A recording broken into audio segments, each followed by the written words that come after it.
Alright, this video I'm going to teach you how to bench press more weight. These are my tips. Alright, so you need to have a nice bench press. I recommend to get an Olympic size bench press with the Olympic bar, 45-pound bar with the plates. You need a solid bench. I do recommend to have a bench where there are some safety catches in case you can't push it up. You can push it into the safety catches. Also recommend to have a spotter, especially if you're going to be using a lot of weight. If you don't have a spotter, I recommend that you stay around 8 reps, 10 reps. I do not recommend to be by yourself maxing out or doing 1 rep, 2 reps, 3 reps. You need to try to make sure that you have over 5 reps or around 10 reps in case you need to push the weight off yourself. It's not going to be too much. Okay. Alright, so when you have the bench, there's going to be these markers on the bar. Alright, there's a marker on the side of the bars. That's kind of giving you an idea of where to put your fingers. Alright, I like to put my ring finger where the marker is, okay, or my pinky finger. Some people like it wider, so they put their ring finger on the marker. So you gotta figure out which one's best for you. Realize that if you do close grip, you're not going to be able to bench as much weight because when you do close grip, you're mainly using the triceps, not as much as the chest. Realize that your chest is a lot stronger than your triceps. It's your chest muscles that are strongest, so that's what's going to let you bench more. So you want to have it wider to work the chest. When you have it really narrow, you're working more the triceps. But when you have it too wide, then you're not really working the chest anymore, you're kind of working the shoulders more. Okay, just realize that when you bring up dumbbells like this, it's all shoulders. Alright? But if you bench press like about right here, about this line right here, now you're activating the chest muscles, and then the triceps will be the secondary muscle that's going to help you get the weights up there. Okay? Also realize that it's also working your forearms as well. So forearm training can help increase your bench as well. You gotta have strong wrists. If your wrists are weak, then it can affect your bench. So you need to have strong wrists, strong forearms, strong triceps, okay, strong chest. Alright? So basically what you do, find out which grip works best for you. Experiment, maybe put your pinky there first, and then later on put your ring finger, middle finger, see what works best for you. Okay, I like to have about my ring finger. Alright, as you go down, you want to breathe in and you want to touch your chest. Also, you want to stay at this line of your chest level. That's where you're strong. So you don't want to be pushing the weight from your stomach because you're going to be weak down here. And you don't want to be pushing it close to your neck because for one, that's really dangerous, and for two, you're weak up there as well because now you're working more the shoulders. Okay, so where you're strong is right here, where the chest line is. Okay, when we do the punching, this is where we punch from because that's where we're strong. You do the bench press, you're holding like this. Okay, so this line right here, that's where you want to bring the bar down. So the bar should be touching about right there. As you bring it down, you want to breathe in. As you bring it up, you want to breathe out. Breathe in, breathe out. Other things that can help is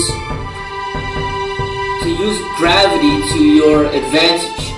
When the weight is going down, don't resist too much because then you're going to be lowering it really slow. And when you lower it really slow, you're working those muscles a lot more, and it's going to make it harder to bench press more weight because you're basically working the muscles on the negative, and you're not really focusing on the positive. Now that's okay if you want a good workout, which is how you normally would work out. Just kind of control it down and then push it back up. But if you want to bench press more weight, you got to learn to use gravity to your advantage.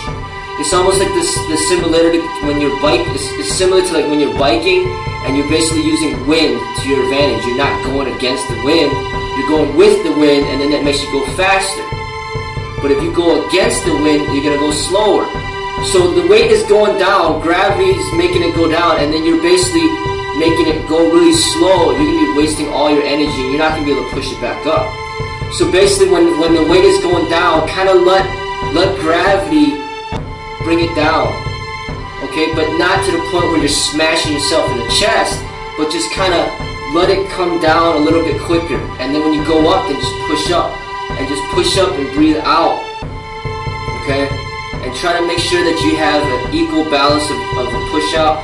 Sometimes I tend to do it too. I push out my left hand before I push out my right. You want to try to do it together. Alright, so I want to demonstrate it right here. You want to have your feet contacted to the floor, okay? You don't want to be arcing your back too much right now. You want to keep good form. I know sometimes people will arc their back when they lift a lot of weight. But right now, let's just keep our back contacted to the bench. We'll try to keep our feet planted onto the ground as well, okay?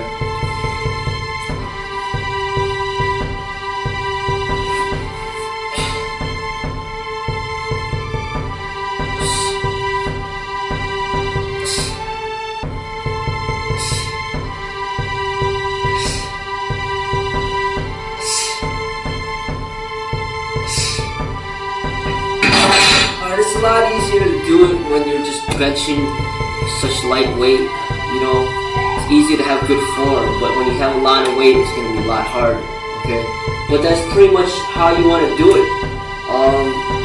Make sure, it's going to take time to get used to. Like when people don't know how to bench, the bar just goes everywhere. Like there's like a balancing. Like they don't have balance and it starts moving. And then they start benching like this, or like this, or they go like this and then like that. Those are all things that your muscles got to get used to, and it's going to take time. So first, start off with very light weight to get used to the motion, okay? Because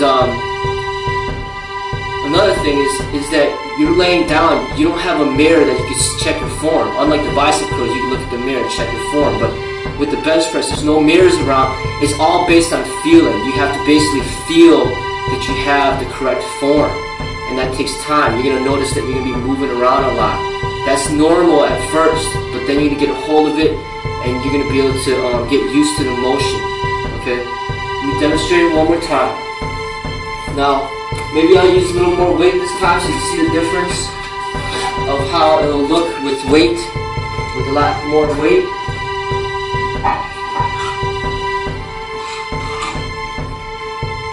So that was 135. Now we'll just put on the 35 these sides, make it 205.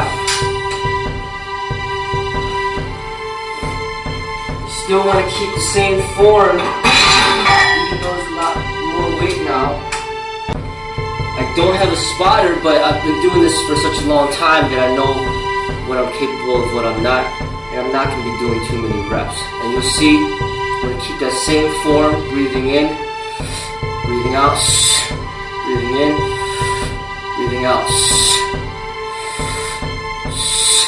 Remember this chest line right here, that's where you want to push up from.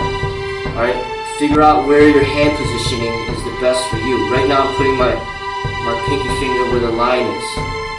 Alright?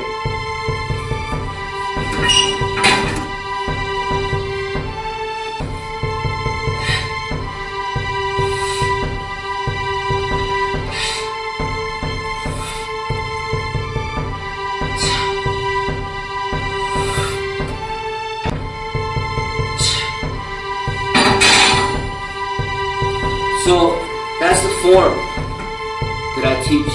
Alright, it takes time to get used to that. Practice over and over again. Just remember, don't overdo it. You know, like if you're starting off, don't use too much weight. And if you're gonna use a lot more weight, make sure you got a spotter, because it could be pretty dangerous. I'll make a video. Actually, the next video I'll make is teaching people what to do if they get in trouble and they need to get the weight off of them. Okay, so hopefully this video will help you out a little bit and get your bench press up there.